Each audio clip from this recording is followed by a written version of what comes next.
আচ্ছা, আমাদের এই কাকু এখন কোথায়? এই কাকুর এখন দেখতে পারতেছি না। কাকু বিএনপির জন্য একজন হাসির বিনোদনের পাত্র ছিল। আমি নাম বলবো না, একজনকে জিজ্ঞেস করেছিলাম, ভাই আইন শৃঙ্খলায় যারা নিয়োজিত নাম বললে চাকরি থাকবে না।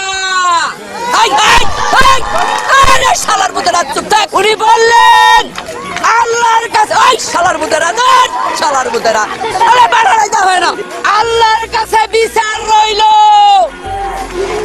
ও ভাই স্লোগান দেন না, এবং স্লোগান দিবে নাম, এবং এইরকম বিচার আল্লাহ সহ্য করবে না।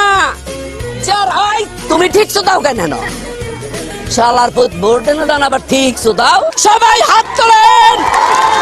ওই শালার ভিতরে মুনাজাত কর, মুনাজাত কর, পুরো শালার ভিতরে মুনাজাত কর। ভাই কালকে বলছে আল্লাহ তোমার কাছে বিচার দিলাম,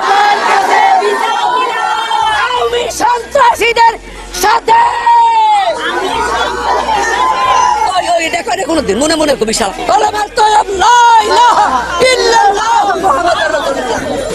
আপনারা সবাই বাড়ি যান, শনিবার হরতাল হরতাল হরতাল।